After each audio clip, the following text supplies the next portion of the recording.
बिहार विधानसभा चुनाव से पहले बिहार के मुख्यमंत्री नीतीश कुमार ने ऐसा दांव चला है कि विपक्ष चारों खाने चित होता हुआ नजर आ रहा है।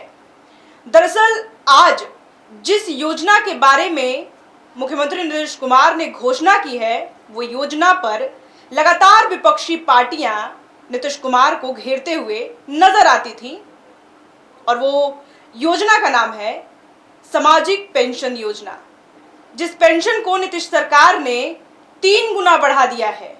यानी अब महिलाओं के खाते में 400 के बजाय सीधे तौर पर 1100 रुपए अब उनके खाते में डाल दी जाएगी। हमारे साथ बातचीत करने के लिए मेरी सहयोगी सिद्धि मौजूद है। हम इस विषय पर सिद्धि से बातचीत करेंगे। सिद्धि, जिस तरीके की खबर सामने निकल कर के आई है कि नीतीश कुमार ने ऐलान कर दिया है कि अब महिलाओं को 400 के बजाय 1100 रुपए उनके खाते में डाल दी जाएगी। इससे तेजस्वी ने आज प्रेस कॉन्फ्रेंस किया और उस प्रेस कॉन्फ्रेंस में वो नीतीश सरकार को अचेत बता रहे हैं और जो उन्होंने तेजस्वी ने जो माई बहिन मान योजना की जो पूरी प्लानिंग की है कि उनकी जब सरकार आएगी तो महिलाओं के खाते में 2500 रुपए दी जाएगी, उसको लेकर के भी उन्होंने कहा कि अब ये जो सरकार है वो हमारी योजनाओं को कॉपी करती हुई नजर आ रही है। क्या कहेंगी? जी बिल्कुल प्रिया, आज के प्रेस कॉन्फ्रेंस से नीतीश कुमार पर लगातार हमलावर होते हुए नजर आ रहे हैं। लगातार ये दूसरी बार है जब बिहार के मुख्यमंत्री को तेजस्वी यादव, नेता प्रतिपक्ष तेजस्वी यादव ने अचेत अवस्था में बताया है। साफ तौर पे नीतीश कुमार पर लगातार ऐसी प्रहार हुआ करती है। नीतीश कुमार को हमेशा से कुछ समय से जो देखा जा रहा है कि बीमारू मुख्यमंत्री सही अवस्था में नहीं है कि एक बार वापस से सीएम बनने के काबिल बन सके। ऐसे तमाम शब्दों के साथ नीतीश कुमार को परिभाषित किया जाता है और सबसे ज्यादा ये अगर करने की काम तेजस्वी यादव ही किया करते हैं। ऐसे में योजनाओं का सिलसिला बिहारी चुनावी साल में देखने को मिल रहा है और नीतीश कुमार की सरकार उन्हीं योजनाओं के साथ आगे बढ़ रही है, क्योंकि बिहार विधानसभा चुनाव किसी से भी छुपा हुआ नहीं है और योजनाओं का सिलसिला अभी जारी रहेगा। लेकिन साफ तौर पे नीतीश कुमार की जो ये योजना है, जैसे आप बात कर ले हम अगर वृद्धा पेंशन की या ये सामाजिक योजना जिसमें 400 से बढ़ोतरी होकर के 1100 कर दिया गया है, साफ तौर पे तेजस्वी यादव ने प्रेस कॉन्फ्रेंस करके इस बात का खुलासा करना चाह रहे तेजस्वी यादव कि ये योजनाओं की शुरुआत और ये योजनाओं की बातचीत तेजस्वी यादव लगातार कई सालों से कर रहे हैं और हर क्षेत्र में जाकर के इन योजनाओं के बारे में बातचीत कर रहे हैं। नीतीश कुमार सिर्फ और सिर्फ तेजस्वी यादव के राह पर चल रहे हैं। नीतीश कुमार, नीतीश सरकार, बिहार सरकार सिर्फ तेजस्वी यादव की योजनाओं को कॉपी करने की कोशिश कर रही है या उनकी ही योजनाओं को पूरा करने की कोशिश कर रही है और क्रेडिट लेने की बात आ रही है। जो क्रेडिट शब्द जो है फिलहाल बहुत चल रहा है योजनाओं के सिलसिलों में कि बिहार सरकार की जो योजनाओं है, तेजस्वी यादव की ही योजनाओं को कॉपी करके, तेजस्वी यादव के योजनाओं की ही बात रख करके बिहार सरकार अपने आप को मौजूदा हालात में बताना चाह रही है, क्रेडिट ले रही है। तो तेजस्वी यादव लगातार हमलावर होते हुए नजर आ रहे हैं। सीधी एक बात और देखी जा रही है, जिस तरीके से पेंशन का जो ये घोषणा नीतीश कुमार ने किया और उसके तुरंत बाद नेता प्रतिपक्ष तेजस्वी यादव प्रेस कॉन्फ्रेंस करते हैं और तमाम आरोप नीतीश सरकार पर लगाते हुए नजर आते हैं कि वो अचेत अवस्था में है। बार बार वो ये शब्द का प्रयोग नीतीश कुमार के लिए कर रहे हैं, कहां तक जायज है? जी बिल्कुल, देखिए जब बात आ जाती है राजनीति की, तो राजनीति करते करते हमें अपने शब्दों पर संयम रखना, अपने शब्दों पर जो है एक कहा हमें पूर्ण विराम लगाना है, ये नहीं भूलना चाहिए। आप क्योंकि देखा जाए तो तेजस्वी यादव से उम्र में ही और तजुर्बे में बहुत ही ज्यादा बड़े हैं नीतीश कुमार और ये वही नीतीश कुमार है जो एक समय पर तेजस्वी यादव उनको अपने चाचा बोल करके परिभाषित किया करते थे। लगातार तेजस्वी यादव जैसे नेता प्रतिपक्ष होकर के ऐसे शब्दों का चयन करना उनके लिए, उनके सम्मान के लिए, उनके पद के लिए जो है ये शोभाजनक बात नहीं है, बहुत ही आपत्तिजनक बात हो जाती है। जब नीतीश कुमार की उम्र की अगर हम बात करें या नीतीश कुमार के तजुर्बे की बात करें तो तेजस्वी यादव अभी वहां तक पहुंच नहीं पाए, लेकिन शब्दों का चयन जो है बिहार में तेजस्वी यादव खो चुके हैं। लगातार नीतीश कुमार पर ऐसे हमलावर होते हुए नजर आते हैं और गलत शब्दों का, अनर्गल शब्दों का जो है इस्तेमाल कर रहे हैं, उपयोग करते हुए बिहार के मुख्यमंत्री को परिभाषित करना ये कहीं तक भी अच्छी बात नहीं है, शोभनीय नहीं है।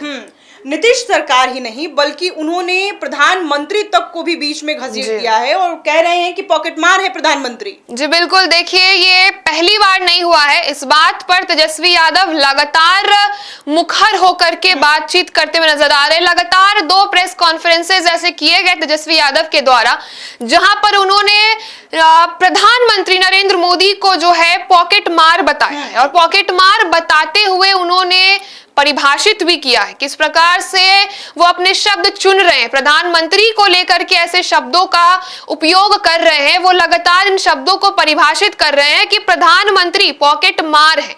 बिहार की जनता के बीच आकर के उन्हीं के पॉकेट के पैसों से जो है चुनावी परपंच, चुनावी रैलियां और चुनावी घोषणाओं का जो है सिलसिला कर रहे हैं। तो साफ तौर पे देखा जाए तो मुख्यमंत्री को तो नहीं छोड़ रहे, प्रधानमंत्री को भी नहीं छोड़ रहे। तेजस्वी यादव कहीं ना कहीं अपने शब्दों का चयन खो चुके हैं। साफ तौर पे देखा जाए तो आने वाले समय में कहीं तेजस्वी यादव को ये शब्द भारी ना पड़ जाए, उनकी जनता, उनकी बिहार में जो है कहीं इस तरीके की राजनीति को अशोभनीय मान करके कहीं ये शब्द चयन करने के जो तरीके हैं तेजस्वी यादव के, उन पर ही भारी ना पड़ जाए। जिस तरीके से हमने देखा कि मुख्यमंत्री नीतीश कुमार ने आज जो पेंशन है उसका ऐलान करते हुए उन्होंने कहा कि महिलाओं को 400 के बजाय अब 1100 रुपए सीधे उनके खाते में जाएगी। और आज जिस तरीके से मुख्यमंत्री नीतीश कुमार ने ऐलान किया कि 400 रुपए के बजाय अब सीधे सीधे महिलाओं के अकाउंट में 1100 रुपए भेज दी जाएगी, इससे इस विषय पर नीतीश सरकार पर निशाना साधते हुए प्रेस कॉन्फ्रेंस में तेजस्वी कहते हैं कि अब जो है हमारी योजनाओं को नीतीश सरकार लागू करने के फिराक में है, अब हमें हमारी जो योजना है उसको कॉपी कर रही है। जी बिल्कुल, आपने सही कहा प्रिया। तेजस्वी यादव ने प्रेस कॉन्फ्रेंस में एक और बड़ी बात ये कह दी कि माई बहन योजना जो नीतीश कुमार कॉपी करेगी आने वाले समय में, इन्होंने बड़ा दावा ठोक दिया है। तेजस्वी यादव ने बड़ा दावा ठोक दिया है कि बिहार सरकार लगातार तेजस्वी यादव के योजनाओं को कॉपी कर रही है। उसी तरीके से माई बहन योजनाओं का कॉपी भी एक दिखाई देगा जो बिहार सरकार अपनी प्रस्तुति के रूप में रखेगी, बिहार सरकार बिहार के जनता के लिए रखेगी। लेकिन इस बार क्रेडिट का काम जो है तेजस्वी यादव पहले ही अपना दावा ठोक दिया, उन्होंने चाल चल दिया है कि माई बहन योजना का भी जो है इस तरीके की योजनाओं का जो उद्घाटन यूं कह ले या इस तरीके का योजना जो है बिहार सरकार लाने जा रही है, लेकिन ये योजना तेजस्वी यादव की है जो बिहार सरकार अपने नाम करने जा रही है। तो तेजस्वी यादव ने बड़ा दाव ठोक दिया है, बहुत ही बड़ी बात बोल दी है नीतीश सरकार के ऊपर कि एक योजना माई बहन योजना जिसकी हुंकार भरी तेजस्वी यादव ने, राजद परिवार ने, राजद ने हुंकार भरी, लेकिन इस बात को जो है प्रस्तुति के रूप में जी चुनाव से पहले ही नीतीश कुमार इस पर काम करेंगे और माई बहन योजना नीतीश कुमार लेकर आएंगे जो तेजस्वी यादव की योजना है। एक और खबर सामने निकल करके आ रही है सिद्धि कि जिस तरीके से देश के गृह मंत्री अमित शाह ने बयान दिया है, चूंकि अभी मुख्यमंत्री के पद पर नीतीश कुमार मौजूद हैं, वो कहते हुए नजर आ रहे हैं कि अब से कुछ ही दिनों बाद पता चलेगा कि बिहार के मुख्यमंत्री कौन है। क्या कुछ गड़बड़ी दिखाई पड़ रही है? जी देखिए, बिल्कुल लगातार अब देख सकते हैं कि नीतीश कुमार पर अचेत, बीमारू, मानसिक रूप से बीमार ऐसे शब्दों का उपयोग किया जा रहा है नीतीश कुमार को लेकर के। साफ तौर पे देखा जा रहा है, बार बार सवाल के कटघरों में नीतीश कुमार को खड़ा किया जाता है कि क्या कुर्सी पर, सीएम कुर्सी पर फिर से बैठने के लिए नीतीश कुमार एक सही उम्मीदवार हैं कि नहीं, नीतीश कुमार को बिहार सौंपना चाहिए कि नहीं। ऐसे में अमित शाह, गृह मंत्री अमित शाह ने एक बड़ा बयान दे दिया है। उन्होंने साफ तौर पे कह दिया है कि आने वाले समय में पता चलेगा कि बिहार का मुख्यमंत्री कौन होगा। फिलहाल बीजेपी इस पर नया दाव ठोक सकती है और बीजेपी लगातार कहीं ना कहीं एक सस्पेंस बनाती हुई नजर आती है। लगातार एनडीए से ऐसी बातचीत निकल करके आती है कि नीतीश कुमार के ही नेतृत्व में एनडीए अपना बिहार का चुनाव जो है लड़ने जा रही है। लेकिन अमित शाह के ऐसे बयान से राजनीति में एक नए सवालों को देखा जाए तो नए एक लेयर को जो है एक जन्म दे देती है, एक नए समीकरण जोड़ने की काम करती है कि जहां तक हम महागठबंधन पे सवाल करते हैं कि मुख्यमंत्री चेहरा कौन, अब जो है एनडीए को भी अपने उम्मीदवार पर सवाल हो जाएगा। एनडीए को भी अपने नीतीश कुमार के नेतृत्व पर सवाल हो जाएगा। और एक बार फिर बता दूं कि नीतीश कुमार पर ऐसे उठते सवाल कहीं जदयू बड़ा कोई खेला ना कर दे, जदयू से कोई ऐसे कदम ना उठा लिए जाए, नीतीश कुमार कोई ऐसे कदम ना उठा ले कि बीजेपी को ही अपने शब्दों पर चयन करना, अपने शब्दों का इस्तेमाल करना कि आने वाले समय में पता चलेगा मुख्यमंत्री कौन है, कहीं भारी ना पड़ जाए।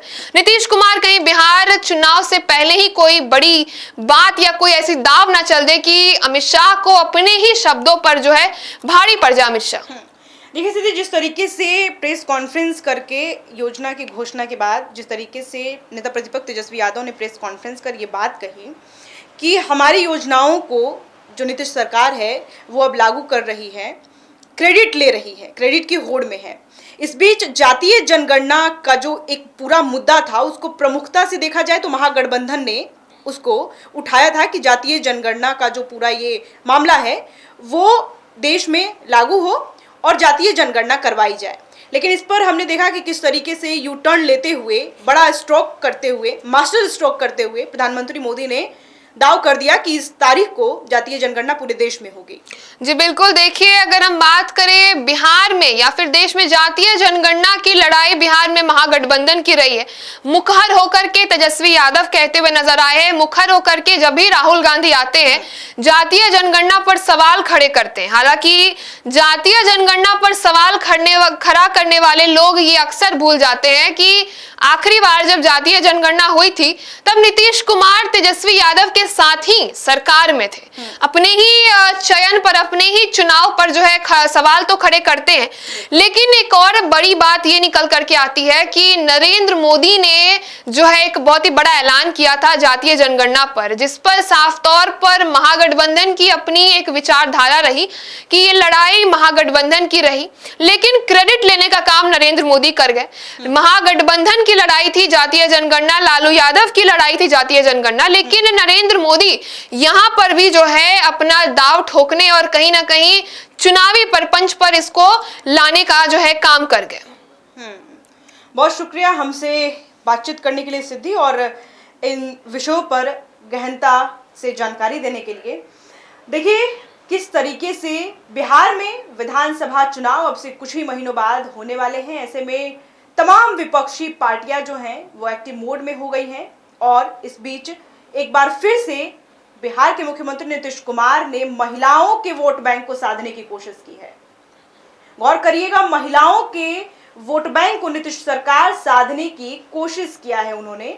और जिस तरीके से नेता प्रतिपक्ष तेजस्वी यादव ने माई बहन योजना को लॉन्च करने की कोशिश की थी, जब उन्होंने कहा था कि हमारी सरकार बनेगी तो हम माई बहन योजना के तहत 2500 रुपए जो है वो सीधे महिलाओं के खाते में डाल दिए जाएंगे।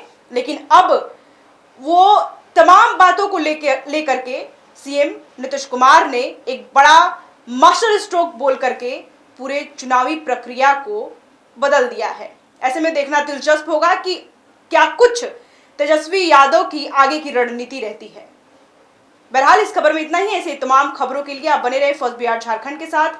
मैं प्रिया, मेरी सहयोगी सिद्धि के साथ। बहुत शुक्रिया।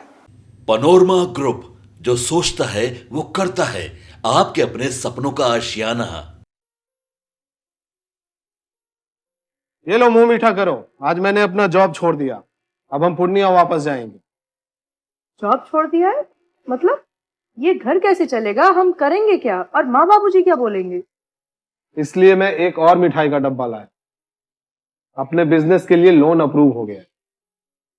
अरे लोन अप्रूव हो गया वो तो ठीक है, लेकिन पूर्णिया में हम रहेंगे कहाँ? अपना घर भी तो नहीं है वहाँ। इसलिए तो एक और मिठाई का डब्बा अलग से लाया हूँ। हमने पूर्णिया में घर ले लिया है, पूर्णिया के ई होम्स पैनोरमा में। पूर्णिया में पैनोरमा ग्रुप लेकर आए हैं ई होम्स पैनोरमा। बड़ा घर, आलीशान जिंदगी और अत्याधुनिक सुविधाओं के संग। अरे अरे, अब क्यों मुंह मीठा करवा रही हो? क्योंकि हम घर वापसी जो कर रहे हैं। घर वापसी की खुशी पूर्णिया में ई होम्स पैनोरमा के संग। E homes panorama, luxurious lifestyle redefined.